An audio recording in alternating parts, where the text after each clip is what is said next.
Olá, pessoas, tudo bem com vocês? Eu sou o Rodrigo Seixas. Hoje eu estou aqui com o meu xará, o Rodrigo Coutinho. A gente vai falar bastante sobre futebol, sobre a carreira dele e voltar esse ano. Eu vou trazer mais entrevistados aqui, né? O ano passado eu trouxe no começo do ano até mais ou menos a metade ali, depois começou a ter muito jogo, eu acabei não trazendo mais tanta gente. Esse ano a ideia é voltar a trazer mais pessoas aqui para conversar e sempre pessoas que são mais ligadas com o futebol e de várias áreas. O Rodrigo Coutinho é comentarista, jornalista, analista de desempenho do GE, do Globo Esporte, de vários outros lugares também, falando Sport TV. Já passou por vários outros lugares, mas eu acho que a melhor pessoa para se apresentar é ela mesma. Então, primeira pergunta já é sobre isso, eu quero que você se apresente e que fale uma coisa que eu acho sempre importante a gente falar. Todo mundo que eu trago aqui gosta de futebol, mas nem todo mundo gosta de futebol do mesmo jeito. Queria que você explicasse o jeito que você gosta de futebol e um pouco da sua carreira, o que você faz. Fala, Rodrigo, tudo bem? Obrigado aí pelo convite, parabéns aí pelo trabalho no canal, muito bacana. Cara, eu assim, vamos tentar começar. Vou começar pelo final da sua pergunta, né? Eu sempre gostei muito de jogar futebol, né? Quando era criança, tentei ser jogador profissional, acabei não conseguindo, passei por divisões de base e não me profissionalizei. Mas desde muito novo, sempre me chamou muita atenção o jeito que os times jogavam, né? Eu lembro que eu era muito criança, assim, perguntava para o meu pai quem é o cabeça de área, que na época se chamava cabeça de área, né? Não era volante. Quem é o meia do time, o meia direito, o meia esquerda, quem é o ponta direito, o ponta esquerda. Então, desde muito criança ali, 8, 9 anos de idade, eu me interessava por entender como as equipes se distribuíam no campo, né? E isso acabou ficando em segundo plano a partir do momento que eu comecei a jogar futebol, e aí você amplia o leque, né, de possibilidades ali dentro daquilo que o futebol tem, de parte técnica, da convivência, parte física, enfim. E isso acabou voltando depois, né, que eu acabei me formando em jornalismo, sempre quis trabalhar com jornalismo esportivo, a princípio quis ser setorista de clube, mas aí com o tempo, meio que a vida profissional foi me levando para outras áreas, começou a me incomodar muito o jeito que alguns profissionais, né, que trabalhavam comentando futebol tratavam o jogo, né, falavam sobre o jogo, e eu comecei a tentar me diferenciar disso, né, comecei a buscar cursos para fazer, conversar com pessoas que eu admirava, né, dentro da área já, e aí fiz um curso de analista de desempenho na CBF lá em 2015, lá atrás, acredito que tenha sido um dos primeiros cursos ali oferecidos pela CBF, me formei e comecei a tentar trabalhar nessa área, né? Com uma abordagem um pouquinho mais analítica do jogo, um pouco diferente do que se fazia pela maioria de pessoas, perdão, na época. Hoje em dia já é bem diferente, a gente já tem muito mais gente abordando o futebol de uma forma que eu me identifico mais, que eu acho mais legal. E aí comecei, trabalhei no Yahoo Esporte, né? Trabalhei no Linha Alta, que era um site que foi inclusive extinto já, mas era de colaboração e uma galera boa saiu de lá. E dali eu fui para o Yahoo, e aí passei pelo UOL, passei pelo Data ESPN, enfim, vários lugares. Provavelmente eu posso estar esquecendo de algum, peço até desculpas. Pelo Futuri também, trabalhei mais de 2 anos no Futuri, quase 3 anos no Futuri, até chegar a Globo, né? O GE no ano passado me chamou, no meio do ano passado, em conjunto para ser um dos comentaristas de programas do Sport TV. E eu tô lá há 1 ano e 7 meses. Completou agora 1 ano e 7 meses que eu tô na Globo, então tentando resumir ao máximo essa é um pouco da minha história no jornalismo esportivo e também com relação ao futebol. Você perguntou sobre de que forma eu gosto do jogo, né? Cara, eu gosto muito de ver jogo, né? Eu gosto de falar de futebol. Eu sei que muitas vezes a gente, na imprensa, é obrigado a tratar de temas que não são temas relacionados ao jogo de futebol, né? Ao que se explica do porquê que se perde e se ganha uma partida, e faz parte do trabalho, não tem jeito. Mas o que eu gosto mesmo é de falar de futebol, de analisar jogo, de analisar jogador, de analisar mercado, movimentações. É isso que me faz, que me impulsiona a gostar de futebol. Eu torço sempre para o time que está jogando melhor, quero que o time que está jogando melhor vença as partidas. Então, essa é a minha relação com o futebol hoje. Quando eu fiz a faculdade de jornalismo, não sei se com você também foi assim, a faculdade ela não entra tanto na parte esportiva quanto em outras áreas às vezes, né? Então a parte esportiva, principalmente, a gente fala muito em jornalismo esportivo no Brasil, mas sei lá, 90% de jornalismo esportivo é futebol, né? E não é uma parte que se entra tanto na faculdade. Então, tanto que você fez curso. Hoje a gente tem bastante livros e outras coisas para a gente buscar sobre futebol, mas muitos dos jornalistas que às vezes acabam indo para o esporte não têm essa parte. Você acredita que é por isso que alguns às vezes não tratam o futebol, não vou dizer da maneira que ele merece, mas de uma maneira mais parecida com o que ele é, com a realidade dos clubes, com como ele é feito? Ah, não resta dúvida. Eu acho que tem um somatório de algumas coisas aí. Primeiro é o distanciamento, né, do universo do futebol mesmo. São universos muito distantes, né? Sei lá, vamos imaginar aqui uma pessoa que se formou ali no segundo grau, né, fez o vestibular, entrou na faculdade, cursou jornalismo e começa a trabalhar num jornal, num site, numa rádio para cobrir um clube de futebol.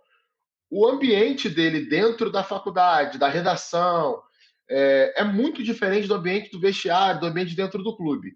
Eu, assim, sou muito grato por ter tido a oportunidade de ter jogado em clube, divisão de base, né? E joguei em alguns clubes, então eu pude vivenciar aquilo que se tem dentro do futebol mesmo, o papo de vestiário, né? O papo com o treinador, como funciona cada aspecto ali dentro de cada clube, né?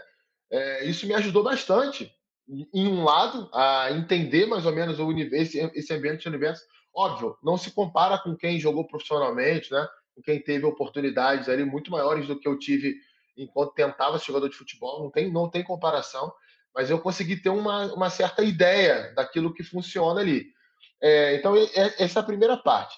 Segunda parte, eu acho que infelizmente tem muito de preconceito também, né? Tem muita gente que é um pouco frustrada porque às vezes tentou e não conseguiu ser, ou porque percebe que pessoas que não tiveram a mesma origem social que ela teve conseguem uma ascensão financeira que ela não conseguiu na vida dela. Então, eu já percebi muito isso em alguns colegas, assim, de tratarem o jogador de futebol ou profissional de futebol como alguém inferior intelectualmente a ele. Então, às vezes essa visão, né, do cara não ser tão profissional, não ser tão dedicado à carreira dele, acaba permeando muita gente, né? A ideia de muita gente. Então, é um somatório de coisas, né? Tem aspecto social nisso, tem diferença de profissões ali que eu acho que é muito amplo até, daria para a gente falar uma live inteira sobre isso, por exemplo.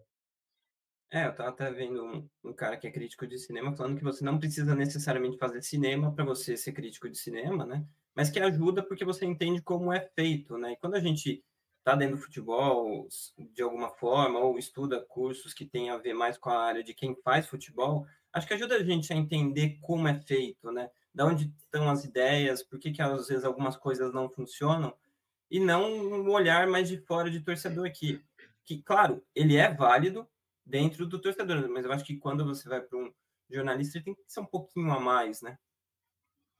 Não, tem dúvida, não tem a dúvida. Não existe. É claro que assim, o futebol ele não é uma ciência que você vai ficar ali mexendo com números e falando só de parte tática e desconsiderar todo o resto, que é a parte emocional, a qualidade técnica de cada jogador, parte física, enfim. Então o futebol ele sempre está caminhando para mim entre uma parte mais teórica e a parte prática, a parte do dia a dia. E é claro que existe uma grande dose de aleatoriedade, né, de coisas que acontecem ali dentro do jogo que fogem de um controle, fogem até de uma explicação, muitas vezes.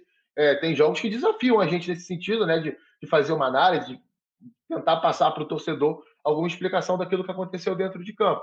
Mas acho que tudo é válido. Eu, sinceramente, não tenho nenhum preconceito com nenhum tipo de abordagem, seja de algum colega de imprensa.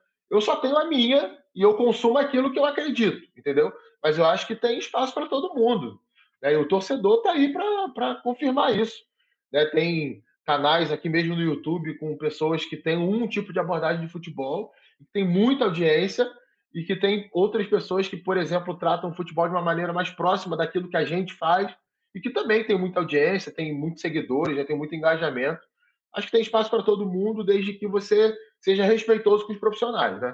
Eu só já não gosto quando parte para o lado da mentira, parte para o lado ali de fomentar comportamentos violentos, enfim. A gente já viu isso acontecer, infelizmente, na imprensa, e aí eu acho que isso não tem que ter espaço, isso não tem que ter voz com ninguém para mim.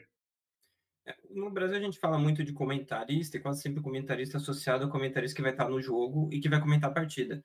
Mas tem mais tipos de comentaristas e mais trabalhos de um comentarista, né? Porque tem um programa de TV, tem sei lá, um texto no site, tem um vídeo de análise que você faz. Então, são vários tipos de comentários que você faz e que você se prepara para fazer. Como é que é todos esses caminhos? É muito diferente se preparar para cada um desses tipos de comentário? É muito diferente, mas assim, a base, ela é a mesma. Primeiro que assim, eu não acredito no nosso trabalho de análise, de comentário, se o cara não vê jogo, né? E eu vejo muito jogo. Assim, é uma coisa que se eu tenho aqui no meu computador um arquivo, alguns arquivos, né? Eu organizo tudo em pasta aqui, faço o relatório dos jogos que eu vejo, então tem um método todo para ver os jogos, fazer as anotações, criar as fichas dos jogos, dar nota para os jogadores e a partir daí tentar entender quem está bem, quem está mal ao longo de uma temporada. Então, para mim, esse é o ponto de partida, isso é base. Por exemplo, a gente está gravando aqui numa sexta-feira, dia 24 de janeiro de manhã, né? Ontem à noite eu não estava em casa, eu não pude ver os jogos que aconteceram na quinta-feira à noite. Então hoje eu acordei mais cedo, já fui ver o jogo do Vasco, o jogo do Fluminense, e fui anotando aquilo que estava acontecendo, fui fazendo os relatórios e vou guardando isso. Vou guardando como arquivo aqui no meu computador, compartilho no meu celular para eu ir consultando isso. Então esse é o ponto de partida. Quando eu vou fazer uma análise para o GE, geralmente são análises que entram, análise de texto, né, que entra logo depois do jogo, eu vou fazendo o jogo e vou fazendo análise. Eu vou vendo o jogo fazendo análise. É claro que eu tenho que prestar atenção no jogo. No intervalo, eu escrevo mais ou menos uma resenha do primeiro tempo. Quando chega ali na metade do segundo tempo, eu começo a pensar, eu começo a escrever o que aconteceu na primeira metade do segundo tempo e começo a pensar no lead. E aí, daquele momento até o final do jogo, eu vou encaminhando o texto, vou pensando naquilo que vai ser aquele texto, que geralmente vai entrar ali 5, 10 minutos depois que o jogo acaba. Eu não faço isso em todos os jogos, né? São jogos específicos que eu escolho junto com a editoria, né? Com a chefia de esporte lá, de futebol. Geralmente de jogos de futebol brasileiro, tem até algumas análises ali do futebol internacional, mas o foco maior é futebol brasileiro. Tem as análises que em vídeo, né, que entram no YouTube do GE, entram no Instagram do GE e também dentro do GE, que aí são análises que eu penso ao longo do final de semana ou ao longo do meio de semana, né, eu penso assim, o Bragantino está fazendo uma boa pressão alta nos adversários. Então, sabe aquele trabalho que eu citei de observação dos jogos? Eu vou acumulando, acumulando até ter ali uma coisa mais estabelecida. Realmente, o Bragantino está fazendo isso, fez em 2, 3 jogos, então eu vou mostrar aqui que é um padrão do time, por que está dando certo ou por que está dando errado, né? Quando é um caso que não está funcionando. Então, são vídeos ali que eu vou pensando ao longo da semana. Geralmente eu gravo uma vez por semana. Agora, no início da temporada, a gente está gravando menos, né? Porque não tem tantos jogos assim, não dá para você tirar tantas conclusões. Então, esses vídeos vão voltar daqui a pouquinho, um pouco mais à frente ali, lá para o início de fevereiro, a gente deve voltar. E tem os comentários dos programas, né? Como é que funciona? Existe uma coisa chamada espelho, né, na linguagem da televisão, que é meio que o roteiro do programa. Então, por exemplo, hoje, dia 24, eu estou escalado para fazer o Tá na Área, né, que é um programa que geralmente acontece ali no final da tarde. Então, o programa hoje começa às 6h30 e vai até 8h10 da noite. O que eu faço? Quando eu estou saindo de casa, eu já entro lá no sistema interno que a gente tem e vejo o que vai ter no espelho do programa. E vou estudando os temas. E por que é importante, né? Aí eu vou voltar de novo lá no início do que eu falei. Por que é importante assistir aos jogos? Porque eu não controlo o que vai estar no programa. Eu não controlo o que o apresentador vai me perguntar. Eu não controlo o que pode acontecer durante o programa. Pode acontecer uma informação de uma transferência de um jogador, ou de uma saída de um atleta, de uma lesão de alguém. Eu preciso estar preparado para comentar o que está acontecendo na carreira daquele jogador naquele momento. Se eu não assistir uma quantidade grande de jogos, eu não vou conseguir comentar sobre aquilo ali com propriedade. É claro que vai acontecer num programa de 2 horas, 2 horas e meia, você não vai ter propriedade para falar profundamente sobre tudo.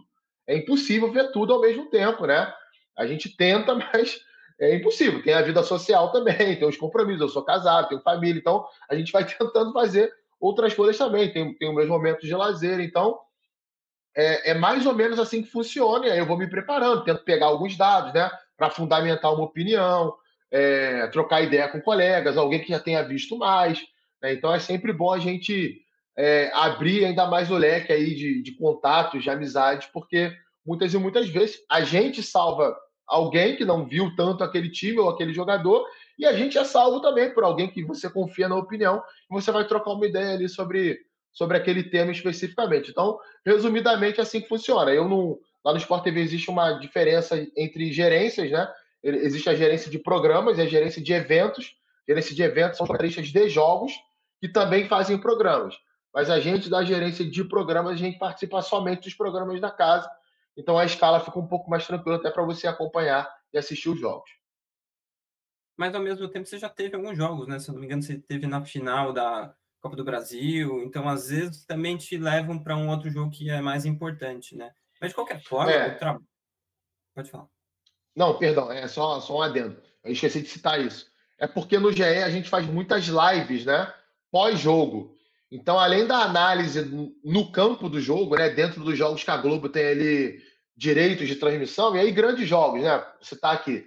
A gente fez a gente vai fazer a final da Supercopa do Brasil, Flamengo e Botafogo lá em Belém. Como você citou, fizemos a final da Copa do Brasil, final da Libertadores, Copa do Brasil do ano passado, fizemos o Botafogo e Bragantino no Rio de Janeiro da pré-Libertadores do ano passado. Então, tem alguns jogos ali que são jogos grandes que a empresa escolhe e às vezes vou eu, às vezes vai outro colega, né, fazer esse comentário dentro de campo e me aproveitam para fazer o pré-jogo, né?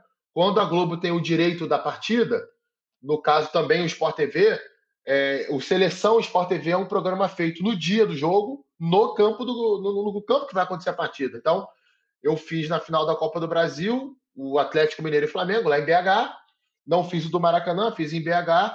E vou fazer em Belém do Pará, juntamente com o Losetti, com o Lino e o André Rizek, o pré-jogo, né? O Seleção, o Sport TV pré-jogo de Flamengo e Botafogo agora pela Supercopa do Brasil. Mas desculpa te cortar, pode seguir aí. Não, tranquilo, porque assim, o trabalho, de certa forma, a maior parte do tempo nem é estar na TV, nem é estar escrevendo, é estar estudando, né? É um trabalho de muito estudo, de muito acompanhamento, muito jogo que já passou, né? O torcedor não costuma assistir jogo que já passou, né? A gente, às vezes, comentando, vê muito jogo que já passou, às vezes tem que achar jogos de, sei lá, um time argentino que vai jogar contra um time brasileiro, então você tem que voltar e pesquisar jogos de times de fora. Então, é um trabalho até meio de muito estudo e que na hora de passar ele também, às vezes pode passar que é um conteúdo um pouco nerd para as pessoas, e eu acho que antes tinha um certo preconceito quanto a isso, mas eu acho que hoje já tem bem menos, né? Eu acho que hoje as pessoas já estão muito mais acostumadas e eu acho que já entendem melhor e acho que já tem um público que talvez até já assista quase que só isso, né? Não, cara, é muito legal você tocar nesse tema, porque é um trabalho quase que artesanal, né? Muitas vezes você está fazendo uma avaliação de um jogo ou de um jogador específico que você nem vai usar tanto no ar. Já aconteceu várias vezes de, sei lá, eu vou fazer o Redação Sport TV, um programa que começa às 10 da manhã, numa segunda-feira, e ter 8 jogos de Campeonato Brasileiro no domingo. Óbvio, eu não vou conseguir ver os 8, né? Mas eu vou ver o jogo das 11, o jogo das 4, o jogo das 6h30. Aí, paro ali 8h30, tomo um banho, fico um pouco com a minha esposa, durmo um pouco, acordo 3 horas da manhã e vou ver mais 2 jogos antes de sair de casa. Então, assim, muita gente não sabe disso, né? Te vê lá na televisão e acha que você está comentando as coisas de orelhada ali. Eu sei que, assim como eu, alguns colegas fazem isso. Também se sacrificam nesse nível, né? Assim, é se sacrificar, né? É o seu trabalho. Então você precisa tá bem preparado para fazer. E muitas vezes, como você falou, isso já foi ridicularizado, né? Isso já foi meio que colocado ali em segundo plano. Ah, o Coutinho vai falar sobre o fulano de tal. Cara, que bom que eu vou falar sobre o fulano de tal, né? Porque muitas vezes as outras pessoas que estão ali não podem falar sobre o fulano de tal porque não viram o fulano de tal jogar. Ou porque só se concentraram em estudar, ver, analisar o jogo que elas estavam escaladas para fazer. Eu acho que isso hoje acontece muito menos, né? A gente tem muitas pessoas que se preparam mais, que buscam ver as partidas mesmo. E aí, é claro, cada um tem a sua vida, a sua rotina, né? E eu respeito isso, mas a minha forma de trabalhar é essa. Eu não acredito no trabalho de um comentarista que não vê muito jogo, que não se debruça, que não vai estudar. Vou te dar um exemplo aqui. O Flamengo contratou o Juninho, né, que veio lá do Karabag do Azerbaijão. Eu não conhecia o jogador.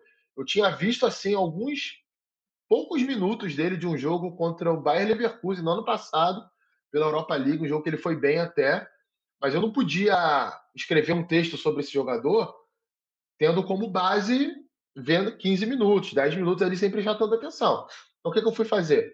Fui pegar os jogos do Karabag, baixei os jogos do Karabag na Liga do Azerbaijão, jogos do Karabag na Europa League, em diferentes cenários, diferentes contextos, diferentes níveis de enfrentamento, para poder tirar uma conclusão, né? Para poder chegar e ver. Então, sei lá, comecei a ver os jogos num dia 6 horas da tarde e terminei 11 horas da noite, meia-noite, né? Vendo vários momentos dos jogos, jogos inteiros, para ter a minha interpretação do jogador, fazer, entre aspas, ali um trabalho de scout, que, claro, nos clubes é muito mais extenso, né? Muito mais tempo de observação, cruzando dados, com mais gente vendo, mas a gente tenta fazer aquilo para oferecer para o público, né? Uma leitura, uma percepção de como atua o jogador. E aí uma pessoa, né, que não é comentarista, mas enfim, é jornalista, e eu conheço há alguns anos, veio meio tentar me dar uma zoada, assim, né? Pô, é, legal que você conhece bem o Juninho, né? Pô, tá vendo os jogos da Liga do Azerbaijão, não sei o quê. Eu falei, cara, tenho certeza que você entrou lá no meu blog para ler o texto que eu escrevi sobre o Juninho. Então, assim, você tá me zoando, mas você sabe que eu parei para ver aquilo. Aí, é claro, assim, a pessoa leva na esportiva, né? Tenta brincar, mas a gente brinca também e dá umas invertidas de vez em quando, porque eu acho um absurdo, né? Um clube grande contratar um jogador e eu não ter nada para falar sobre aquele jogador. É a minha opinião, né? Vai ter jogador que às vezes um apresentador vai me perguntar e eu vou me abster, eu vou falar, não quero falar sobre ele ainda porque eu ainda não estudei, ainda não vi como ele joga exatamente. Mas, sei lá, daqui a 2 dias, daqui a um dia, 3 dias, vai depender muito da minha rotina na semana, da minha escala, eu vou poder estudar aquele cara, me aprofundar, assistir os jogos, como eu fiz com o Juninho, para poder falar sobre aquele jogador ali. Mas assim, cara, hate no trabalho dos outros sempre vai ter. Isso aí é uma coisa que ninguém joga pedra em quem não está se destacando, né? É curioso, né, que por muito tempo os torcedores reclamavam que os clubes não eram profissionais e gente da imprensa também, né? Só que às vezes as próprias pessoas da imprensa também não eram profissionais naquele nível, né? Mas eu acho que o Brasil, acho que no recorte dos últimos 5 anos, os clubes mudaram bastante, passou a entrar muito mais dinheiro também no futebol aqui do Brasil, e acho que hoje é um cenário um pouco já diferente, né? Acho que você já tem um acompanhamento maior. Na maioria dos clubes, você tem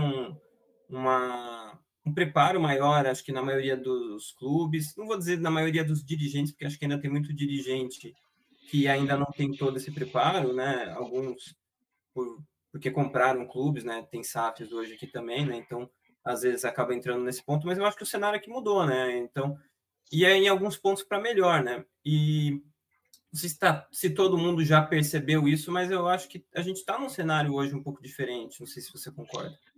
Cara, concordo, muito melhor. Se a gente compara 10 anos atrás, por exemplo, né, tinha clube grande do Brasil que tinha um analista de desempenho só, para o cara analisar o próprio time, fazer vídeo de treino, editar vídeo, ajudar o treinador na preleção e ainda observar o adversário.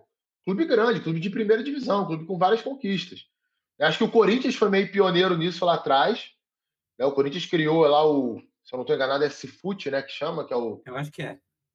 que é o Centro de Inteligência do Futebol, acho que é isso a sigla, e contratou vários analistas, começou a falar da área de scout também, né, de ter gente específica para scout, são coisas diferentes, né, análise de desempenho e scout, e alguns clubes depois começaram a fazer isso, hoje o cenário é muito melhor, acho que ainda pode melhorar a questão do processo, né, Uhum. como a informação é transitada dentro dos clubes. A gente vê clube que isso funciona muito bem, né, que existe ali um trabalho que indicação de jogador chega por empresário, por treinador, né, por amigos, e aí é, o departamento de scout vai observar e vai dar o parecer para passar para o dirigente se vale a pena tocar para frente ou não, e às vezes até participa de uma questão ali do valor de mercado do jogador, se vale a pena o valor pedido pelo outro clube, e tem outros clubes que a gente sabe que não acontece isso, né, que orelhada lá de dirigente, amador, que indica um jogador, ou então o treinador vem e traz 8, traz 10, daqui a 4 meses é mandado embora, e aí o clube assinou o contrato ali de 2, 3 anos com os caras e tem que ficar com os caras. E às vezes traz outro treinador que não pensa futebol diferente e não vai utilizar aqueles caras, e aí vem o endividamento, né? Vem ali a oneração da folha salarial. Então, eu acho que esse processo pode melhorar em vários clubes. Acho que tem poucos clubes que conduzem bem esse processo. E muitas vezes até isso é algo que é mérito de uma comissão técnica, né? A gente tem uma comissão técnica que chega ali, fica muito tempo no clube e a comissão técnica conduz os processos. Não é um movimento tão institucional. Mas, enfim, de uma forma ou de outra, que bom que isso evoluiu, melhorou, né? De uma determinada maneira, mas acho que ainda pode melhorar mais. Vamos botar aí que de uma escala de 0 a 100, a gente está ali 60%. Dá para crescer mais 40% ainda. Quando você fala em comissão técnica, eu consigo lembrar que na seleção brasileira a gente teve o Tite, que ele organizou muito a questão, só que ao mesmo tempo, depois que ele saiu, parece que não sobrou muito do que ele tinha, né? No Palmeiras, hoje a gente vê o Abel, que também organizou boa parte ali do Palmeiras, e a gente não sabe como é que vai ficar depois, né? Eu acho que às vezes os clubes têm que tentar um pouco também entender, ou a CBF no caso, é o que foi feito, o que funciona e levar para frente, né? Até porque aqui a gente não tem uma história tão grande de passado registrado, de passado continuado, né? Tanto que o livro do Abel, que ele fala sobre dia a dia do clube, sobre coisas assim, é um negócio quase que inédito no Brasil, né? Então, acho que às vezes a gente precisa parar um pouco mais para pensar nesses processos e trabalhar um pouco mais nisso. Acho que talvez por isso a seleção brasileira sofra tanto nos últimos tempos, até porque os outros países conseguiram fazer isso muito melhor que a gente. Não sei se você acredita nisso. Sim, sim, cara. Assim, eu acho que a gente precisa formar mais gestor de futebol, né? Eu acho que o Brasil, além de treinador, ele tem não digo nem questão de capacidade de treinador, não. Acho que tem treinador capacitado no Brasil, trabalhando com base ou trabalhando em clubes menores que às vezes não recebem as oportunidades e não tem a paciência, os clubes não têm a paciência devida com eles para um prosseguimento de trabalho. Mas mais do que isso, acho que a gente precisa formar mais gestor que entenda do jogo. Para mim, essa é uma questão que vai ser resolvida quando a gente tiver mais pessoas que gerem clubes que não entendem somente da parte administrativa de contrato, de organograma de clube ou de mercado, mas também do jogo, para poder avaliar um trabalho, para poder sentar com um presidente, definir como aquele time quer jogar, para aí sim buscar um treinador, buscar uma formação de elenco, né? Qual é a ideia de futebol para aquela temporada ou para aquele mandato, por exemplo, de um presidente, ou no caso de uma SAF, qual é a ideia de futebol daquela SAF, quais são os objetivos, que tipo de jogo o dono daquele clube quer que aquele clube coloque em prática e se isso é algo condizente com a realidade financeira daquele clube.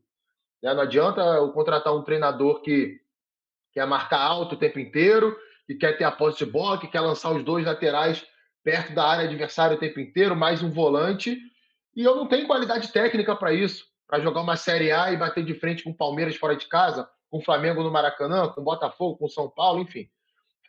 São coisas que tem que ser pensado e eu acho que tem pouco dirigente aqui no Brasil que tem esse conhecimento, sabe?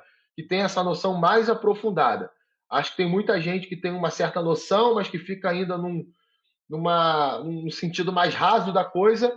E aí, a hora que a pressão vem com o resultado, a hora que a bola não entra, esse dirigente não consegue entender o porquê isso aconteceu. E aí manda a técnica embora, reformula o elenco no meio da temporada, e aí a gente acaba não tendo as coisas acontecendo num processo mais claro, mais nítido. Né? Acho que essa sua pergunta vai muito nesse sentido.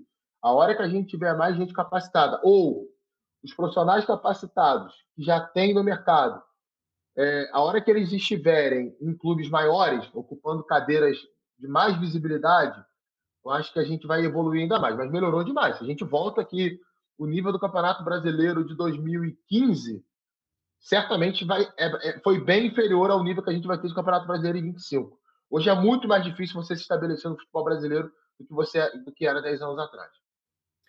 Eu concordo que o nível aqui acho que melhorou bastante em vários cenários, mas ao mesmo tempo a gente ainda está muito longe do topo do futebol hoje, né? Por outros motivos também, né? Mas sei lá, a gente joga Mundial de Clubes e não ganha desde 2012 e muitas vezes a gente não chega nem na final.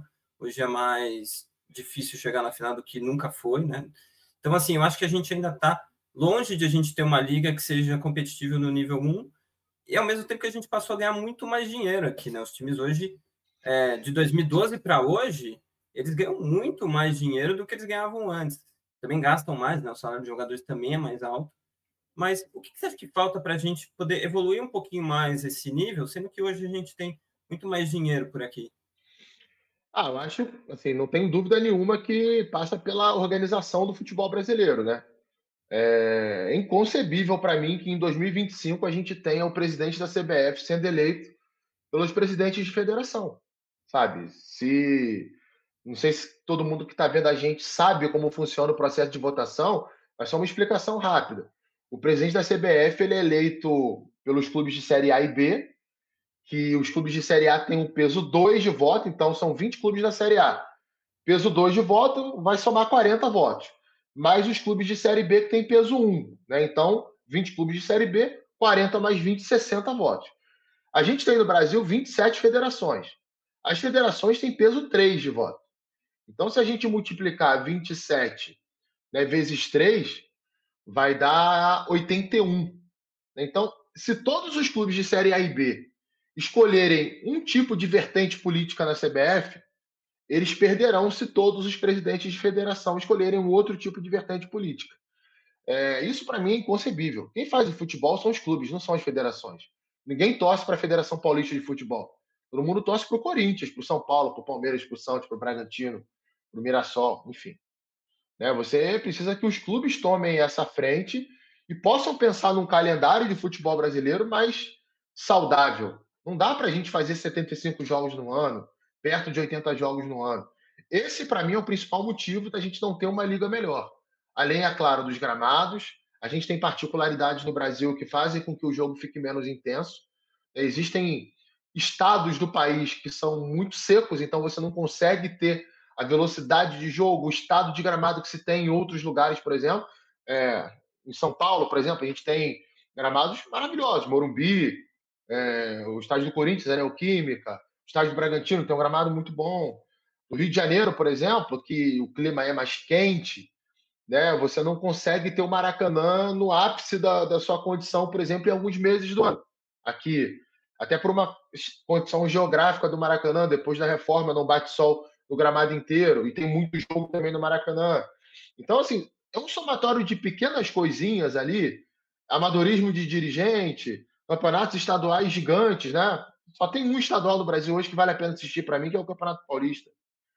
Tirando o Campeonato Paulista e a Copa do Nordeste, a gente tem nesses primeiros 3 meses do ano aí competições totalmente deficitárias, gerando pressão, gerando cansaço mental, físico e colocando em segundo plano aquilo que realmente importa no calendário, que é o Campeonato Brasileiro, que é o início da Libertadores, que são as fases mais agudas de Copa do Brasil. Então, eu acho que tem muito dinheiro, o nível melhorou, os clubes têm mais investimento, mas ainda é tocado de forma muito amadora o futebol. A gente precisa urgentemente que os clubes tenham mais maturidade, que os dirigentes pensem mais coletivamente e entendam que se conseguirem fazer um calendário um pouco mais equilibrado, com menos jogos, mais bem planejado, com o Campeonato Brasileiro abrindo a temporada, ele mais distribuído ao longo dos anos, com rodadas aos finais de semana, a gente tem tudo para ter um nível melhor aqui. Agora, para finalizar aqui, eu vou abrir o espaço para você poder falar de onde você trabalha, dos lugares onde as pessoas podem encontrar seu trabalho e também acompanhar o que você faz. Então, cara, quem gosta do meu trabalho pode me acompanhar lá no Sport TV, quase que diariamente, né, nos programas, assim. Acho que de 7 dias na semana, pelo menos em 5, eu estou ali em programas da casa. No meu blog no GE, né, ge.globo, é só procurar lá na barra de blogs, lá, Rodrigo Coutinho. E de vez em quando posto algumas coisas no Twitter também. Confesso que já fui mais assíduo, né? Algumas coisas do Twitter têm me desanimado um pouquinho de postar lá. Ou então no Instagram, né? @Rodrigo_coach. Meu Instagram é fechado, mas é só mandar uma DM lá que eu aceito a solicitação. Ou então no Twitter. E aí te agradecer pelo espaço aí, te parabenizar pelo trabalho que você faz. Não desanima não, continua, porque com certeza você vai conquistando o seu espaço aí dentro da imprensa. Muito obrigado. Hoje eu conversei aqui com o meu xará, que também é jornalista, que também comenta jogos. E eu devo trazer mais entrevistas esse ano aqui para o canal. Essa aqui foi a primeira. Eu vou fazer entrevistas também com treinadores, igual eu fiz com a Prancheta, mas aqui é um pouco mais difícil de organizar assim. Mas a ideia é fazer tanto essas entrevistas com os treinadores e a entrevista com pessoas que estão ligadas no esporte. Então é isso. Obrigado para todo mundo que assistiu até aqui. Obrigado mais uma vez ao Rodrigo. E é isso. Até o próximo vídeo. Valeu.